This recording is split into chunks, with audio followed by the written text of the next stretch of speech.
पंजाब में 670 कत्ल हुए हैं मावराए अदालत, उसके बारे में 2 पुलिस अफसरों ने अपना अपना मौक़िफ़ पेश किया है और एक पुलिस अफसर ने कहा है कि ये मेरा काम नहीं है और उन्होंने दूसरे पुलिस अफसर पे डाल दिया। दूसरे पुलिस अफसर का कहना है कि हमें तो सीएम साहिबा ने ये सब कुछ कहा है,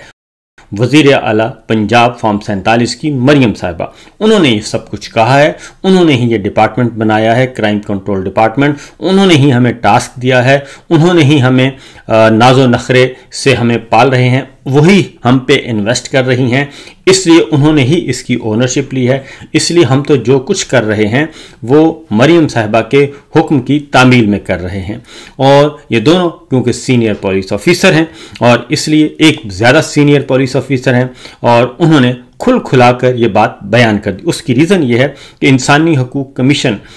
और आलमी इदारे इंसानी हकूक़ के वो सब के सब इस वक्त अलार्मिंग पोजीशन पे पाकिस्तान को देख रहे हैं, ख़ासतौर पे पंजाब का मामला कि किस तरीके से 500 पुलिस मुकाबलों में 670 बंदों को मार दिया गया। तो पहले ज़रा सुनवाता हूँ आईजी पंजाब की एक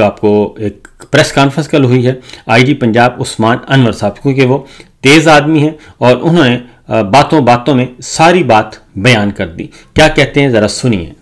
सीएम साहबा ने बहुत सारी इन्वेस्टमेंट पुलिस के ऊपर की जो कि अरबा रुपए में बनती है, जिसमें से एक महकमा बनाया क्राइम कंट्रोल डिपार्टमेंट। इसका नाम ही वाजे होता है कि यह सिर्फ कोई क्राइम को कंट्रोल करने के लिहाज से कम करना इसका मकसद था। ड्रास्टिक फैसले लिए गए। इमीडिएटली हमने अपने बेस्ट ऑफिसर सोहेल जफर चट्टा साहब को, जो कि बड़े बहादुर मशहूर हैं टेररिज्म के खिलाफ, क्राइम कंट्रोल के खिलाफ, उनको चूज किया गया और होम डिपार्टमेंट ने इसमें हमारा भरपूर साथ दिया। तो बड़े वाज़ेह तौर पर उन्होंने कह दिया आईजी साहब ने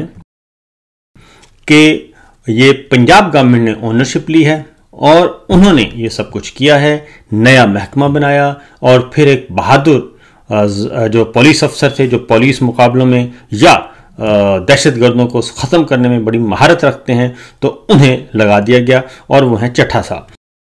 तो इस तरीके से डॉक्टर उस्मान अनवर साहब ने बड़े प्यार मोहब्बत से सलीके से बता दिया कि भाई मैं नहीं हूँ, ये काम चट्टा साहब देख रहे हैं। और चट्टा साहब ने उसी प्रेस कॉन्फ्रेंस में बताया कि ये तो हमें सीएम साहिबा ने टास्क दिया हुआ है और हम उसके अकॉर्डिंगली कर रहे हैं। ये तो हो गया 670 जो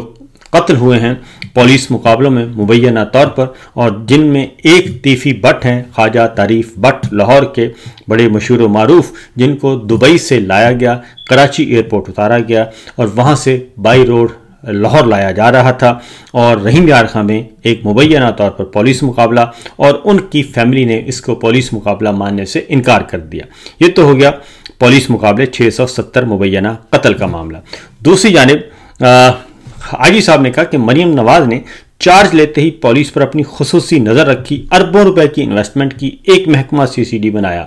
तो अरबों रुपए की इन्वेस्टमेंट का भी उन्होंने जिक्र फरमाया। और उसके साथ एक और बात, अगली बात आईजी साहब ने यह कही कि साद रिजवी और अंसर रिजवी जो कि तहरीक लब्बैक के सरबराहान भी हैं और दोनों भाई हैं, उन्होंने कहा कि इनको साथी छुड़ा कर ले गए और उनकी वहाँ से जाने की वीडियोस भी मौजूद हैं। वो पुलिस या किसी इंटेलिजेंस एजेंसी के पास नहीं, हम खुद उन्हें ढूंढ रहे हैं, ये आईजी पंजाब डॉक्टर उस्मान अनवर ने कहा। जबकि राना सनाउल्लाह साहब कहते हैं कि वो पंजाब पुलिस या पंजाब के पास नहीं हैं और उनकी ज़िंदगी को कोई ख़तरा नहीं होना चाहिए, बल्कि उनकी ज़िंदगी को महफूज करना चाहिए। अब ये बात कह दी राना सनाउल्लाह साहब ने, जबकि हुज़ैफ़ा रहमान साहब हैं वज़ीर आज़म के मुआवने खुसूसी, वो बिल्कुल अपोजिट बात कर रहे हैं और वो कहते हैं कि साद और अंसर रिजवी आज़ाद कश्मीर में हैं और कोशिश करेंगे कि गिरफ्तारी के दौरान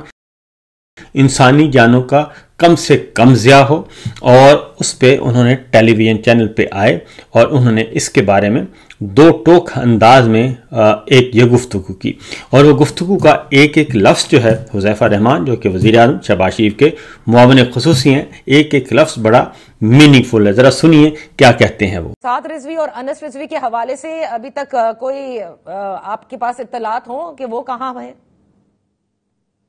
देखिए, उसके हवाले से मुख्तलिफ इंटेलिजेंस जो हमारी इंटेलिजेंस एजेंसीज हैं, उनकी रिपोर्ट्स थी कि वो मुरीद के से पहले बाइक पे निकले, फिर कहां से होते हुए एक रिपोर्ट क्या आई कि वो आजाद कश्मीर में है। ओके। और कुछ रिपोर्ट्स ये थी कि कहीं उन्होंने कोई इनका हब है, एक दो मदारिस के पास उन्होंने पनाह ली हुई है। तो इस हवाले से कोई कंक्रीट रिपोर्ट नहीं है। अगर कंक्रीट चीज होती तो अब तक गिरफ्तारी हो जाती। अच्छा, ज़ाहिर क्लू लिए, हमने क्लू मौजूद है, तो हम ज़ाहिर कोशिश ये करेंगे कि जिस तरीके से भी इनकी गिरफ्तारी करनी है उसमें ज़ाहिर कोई भी इंसानी जान को जो है वो रिस्क में ना डाला जाए, क्योंकि इन्होंने, मुझे पता है इस बात का ज़ाहिर तौर पर पता है, दोनों भाइयों ने जो इस मुबैना दहशतगर्द जो कलदम तंजीम के जो है इस वक्त जो है ये मुबैना दहशतगर्द हैं, इन दोनों ने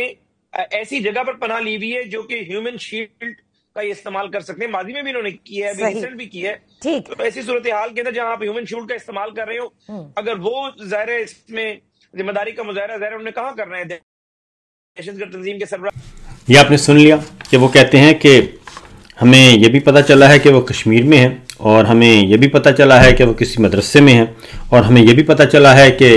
उन्होंने कोई ह्यूमन शील्ड ना बनाई हो। तो हम ये भी चाह रहे हैं कि कम से कम जानी नुकसान हो। तो ये एक अलार्मिंग सिचुएशन है, और इसका मतलब ज़रा कुछ सादा ज़ुबान में अगर साफ़ियाना अंदाज में हम बात करें तो सिंपल सा ये बनता है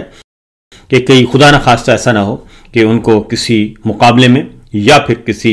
ऐसी कार्रवाई में, रिकवर करने की कार्रवाई में और इंटेलिजेंस बेस्ड ऑपरेशन में कहीं उनको पार ना कर दिया जाए। तो पार का मतलब आपको पता है क्या होता है, तो कहीं पार ना कर दिया जाए। तो मेरा अपना ख्याल है कि तजवीज़ भी यही है कि ऐसा ना किया जाए, क्योंकि इस तरीके से मामला ख़राब होंगे, कम नहीं होंगे। उसकी वजह यह है कि मुस्लिम लीग नवाज़ अब खुला के ये बात कर रही है कि ये तो बनाई ही फ़ौज ने थी, और फ़ौज ने इसलिए बनाई थी, इस्टेब्लिशमेंट ने इसलिए ये तंजीम बनाई थी, इनको खड़ा किया था ताकि मुस्लिम लीग नवाज़ का वोट बैंक जो है वो ख़त्म किया जा सके। तो जब एक तरफ गवर्नमेंट खुद तस्लीम कर रही है कि ये बयानियाँ जो है बना रही है पॉलिटिकल बयानियाँ, इसका मतलब है कि पीछे सियासी मकासद हैं, वोट बैंक का चक्कर है, दहशतगर्दी का मामला नहीं है,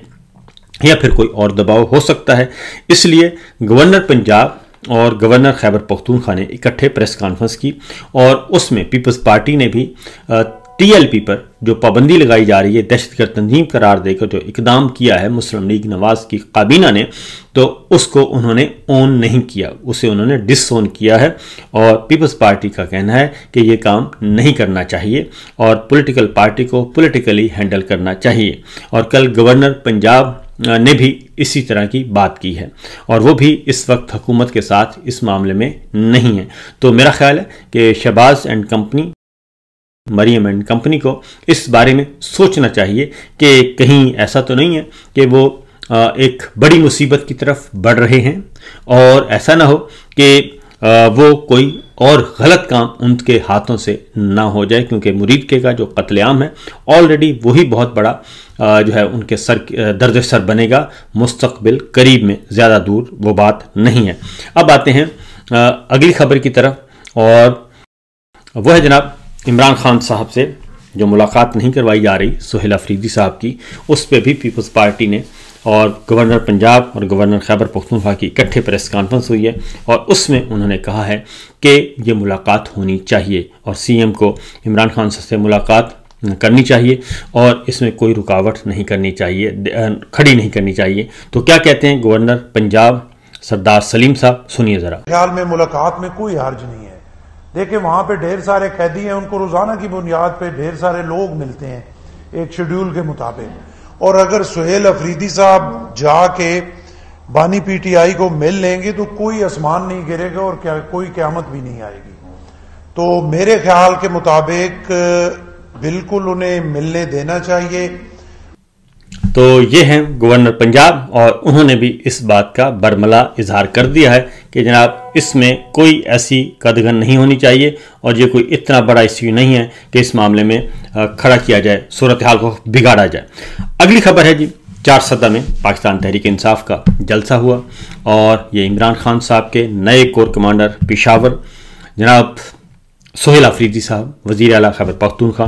और ज़ाहिर है जैसे फ़ौज में कोर कमांडर होते हैं इसी तरीके से सियासी जमातों के भी अपने अपने कोर कमांडर होते हैं और उनके अहदेदारान होते हैं। तो कोर कमांडर पेशावर सोहेल अफरीदी, पाकिस्तान तहरीक इंसाफ, उन्होंने कल चारसदा में एक बड़ा जलसा किया और ये पहला उनका बतौर वज़ीर आला जलसा था।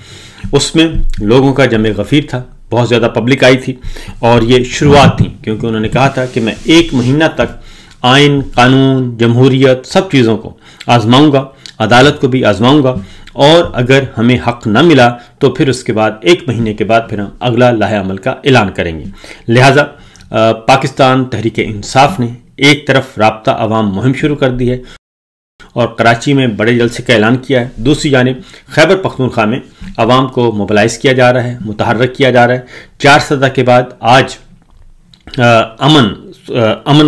जरगा है खैबर में और ये कबायली इलाका जाते हैं, तो लिहाजा आज भी वज़ीर आला सोहेल अफरीदी साहब ने कल जो चारसदा में कहा, अवाम से वादा किया उन्होंने कहा कि जी मैं इमरान खान के फ़लसफ़े के ख़िलाफ़ और इमरान खान के नज़रिए के ख़िलाफ़ बिल्कुल नहीं जाऊँगा और उमूर ममलकत, उमूर सूबाजात वो मैं चलाऊँगा सिर्फ़ और सिर्फ इमरान खान की हिदायत की रोशनी में। और उन्होंने कहा कि बंद कमरों में फ़ैसला करने वालों को बताना चाहता हूँ कि आपका अब कोई एक भी फ़ैसला नहीं मानूंगा जिसमें आप केपी के लोगों, केपी के हुकूमत और केपी के असम्बली को एतमाद में नहीं लिया जाएगा, वो फैसले हम नहीं मानेंगे। यानी दो टोक अंदाज में उन्होंने कह दिया है। स्पीकर खैबर पख्तूनख्वा असम्बली बाबर सलीम ने उन्होंने बुला लिया है कोर कमांडर को और आईजी खैबर पख्तूनख्वा को कि आएँ और आके अमन व अमान के हवाले से और ये जो दहशत गर्दी के ख़िलाफ़ एक ऑपरेशन चल रहे हैं उनके बारे में आके ब्रीफ करें और ब्रीफिंग दें। ये खैबर पख्तूनख्वा असम्बली के स्पीकर ने ये बुलाया हुआ है। तो ये पैरेलल सारे के सारे मामलात चल रहे हैं और सिचुएशन को संभालने की कोशिश की जा रही है। चारसदा जलसा उसमें ज़ाहिर पहले अली अमीन गंडापुर थे और अली अमीन गंडापुर के बाद कमान चेंज हुई है खैबर पख्तूनख्वा में, तो सोहेल अफरीदी साहब अवामी सियासत करने के मूड में नज़र आ रहे हैं और उन्होंने बहुत सारी बातें की और उन्होंने ये भी कहा कि ज़िंदगी और मौत अल्लाह के इख्तियार में है, मौत से बिल्कुल नहीं घबराता और हमने इमरान खान साहब को हर सूरत में रिहा करवाना है और रिहा करवा के ही दम लेंगे। दूसरी जानिब राना सनाउल्लाह साहब अब जब ये मामलात आ रहे हैं क्योंकि पब्लिक प्रेशर बढ़ता जा रहा है और ख़ास तौर पे वो लोग भी जो कि बहुत जुड़े हुए हैं